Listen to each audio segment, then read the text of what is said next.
1,064 horsepower coming out of a 5.5 liter dual overhead cam flat plane V8 from the States. $200,000. Let's talk about it. What's up, YouTube? Welcome back to another video, and in this episode we're going to be discussing the C8 ZR1 pricing. Now, I'm not one to, over-exaggerate certain things, but from what we've been seeing with Chevy and the trends, I'm really on the fence about this car being anywhere close to being under $120,000 MSRP. I mean, let's just be real. There's been a trend with Chevy over the past couple years where the prices of their Corvettes have gone up tremendously, and rightfully so. The power band has increased, the designs, the materials used in the interior, everything has upgraded to compete with domestic cars and mostly European cars like Porsche, Ferrari, Lambo, and Aston Martin, all these other brands that I can't think of right now.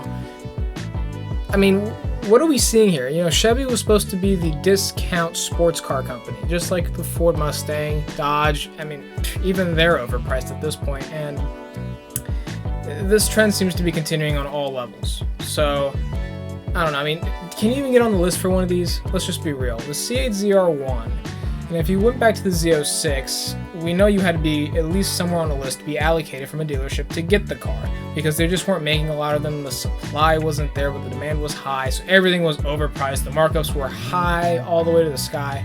I mean, you're probably looking at Z06s in the 200,000s. I mean, that's insane to me. Maybe 150, maybe fully spec, but $200,000 for a naturally aspirated car. Let's just be real, that's insane. And speaking of allocations, are we going to see markups in the six figures? Like the car being six figures and then you add a $200,000 price tag because of the markups that the dealerships put on? I mean, is this even feasible? Not to mention, the allocation would be a lot harder than a Z06 because I'm sure they're going to make less of them. I mean, let's just be real. If you think supply and demand was bad for the Z06, just wait till you see that ZR1. Man. Let's pump the brakes a little bit though, because I do want to discuss the trend in pricing. The C7 Z06 starting MSRP was $90.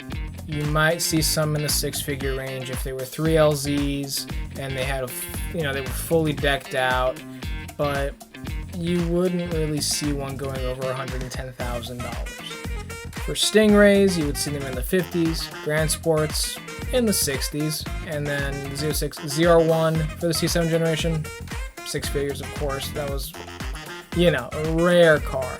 But what I'm trying to say is, if you compare the C7 ZR1 to the C8 Z06, they're around the same price. And that, I would say, is rightfully justified because that car can compete with a ZR1, and it's NA. You get more for less, essentially, and you get a nicer body style. People's opinions change. I mean, I prefer the C7. Don't burn me at the stake for that opinion, but that's just me. But the trend is looking like an upwards trajectory, especially for pricing for these high-end supercars. The ZR1 is a supercar. I'm sorry, it is. Chevy does want to make a profit off of these cars. I mean, this thing is an engineering masterpiece. Why wouldn't they? I do expect them to be charging $30,000 to $40,000 more than the MSRP on a C8 Z06. Now, if you're going to charge $200,000 for a car, we have to discuss the competition. Okay, and I got three competitors from Europe. We got the Huracan, which is phasing out from Lamborghini, the McLaren 720S, which is being replaced with the 750S, and the GT3 RS from Porsche. Yeah. Starting off with the Lamborghini Huracan, which is naturally aspirated, by the way. It's a 5.2 liter V10, and it pushes around 631 horsepower and 417 pound-feet of torque, which is significantly less than the C8 ZR1. But they're around the same price, which is something to keep in mind when you're going out and trying to find a car that you want. So the ZR1 takes the cake in this category. The only car that really is similar from a motor perspective would be the 720S. Now the McLaren starting MSRP they say is $300,000, so you're looking at about $90,000 more than a ZR1 fully spec'd in theory, but it's a 4-liter V8 that pushes 710 horsepower. we're getting a little closer to being a little bit more competitive with the ZR1. This car also weighs around the same, and it's about as aerodynamic as it gets. It's the most aerodynamic car out of the three that are competing against the Vet in this theoretical competition. Now, if you're looking for a car that can do its own on a track, we're going to move over to the GT3 RS. This thing, and oh my goodness, it's crazy. 3,996 cc, flat 6, with 518 horsepower at 8,500 RPM. It is the least powerful car in the group, but it is a track monster.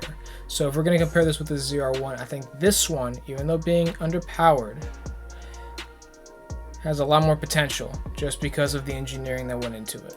But the question is, to a consumer, is the 1,064 horsepower ZR1 worth it compared to the competition? And I'm going to say yes. So I'm going to give a point to Chevy just because, I mean, for the price, you're dominating the competition in that range. In fact, I would go as far to say you're dominating competition hundreds of thousands of dollars more until you get to the hypercars. There's 1,064 horsepower. I mean, I think we're getting kind of numb to the fact that that is an insane number to reach from a manufacturer with a warranty. But at the same time, it's a $200,000 car from Chevrolet. You're going to need a lot of convincing for people who are more prestigious, I suppose, who want a name. People don't really want a Chevy. They want more of something that has class, like an Aston Martin, a Porsche, a Lamborghini, a Ferrari, blah, blah, blah. Honestly, I think this is awesome. I think Chevy can really prove itself in the field, especially from a European perspective. But let's look at previous models of the C8 generation. The C8 Stingray started at $70,000. The Z06, $110,000. This is MSRP. And now I'm assuming $160K MSRP for the ZR1. I know we're not including markups. Is it overpriced? I mean, you guys gotta let me know in the comments. That's all I got for you guys today. Like and subscribe, and I'll see you guys in the next one. Peace.